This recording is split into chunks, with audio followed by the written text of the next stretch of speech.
Коми осталось всего 3 функционирующие ледовые переправы. 2 в Усинске и 1 в Удорском районе. А это значит, природные блокады многих населенных пунктов уже начались. Одними из первых испытали сложности жители местечка Заречье в Сыктывкаре. С подробностями Виктор Прокушев.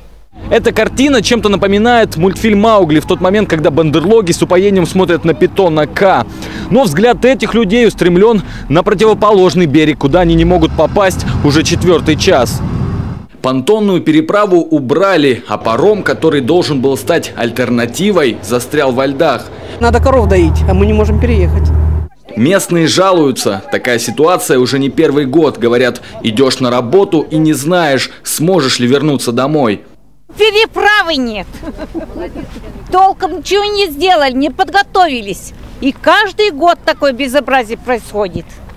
Кто-то, чтобы не замерзнуть, даже разжег костер. Греясь возле огня, жители Заречья вопрошают, отчего обо всем нельзя было подумать заранее. Если понтон убрали, предложите другой вариант, и не посреди недели.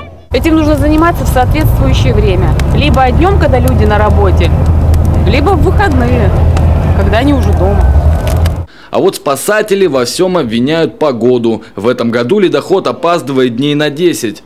Вода открылась, и я думаю, в ближайшее время будет уже работать и паромное сообщение. Но пока основная масса льда не пройдет, соответственно, паромное сообщение пока открываться не будет. Сколько будет длиться период полной изоляции, сейчас зависит только от погоды. Жителям остается лишь выбор, на каком берегу лучше переждать ледоход. Впрочем, перевозка граждан наверняка продолжится, уже самостоятельно, без организации, на свой страх и риск, как происходит каждый год. Виктор Прокушев, Василий Янин, телеканал Юрган, Сыктывкар.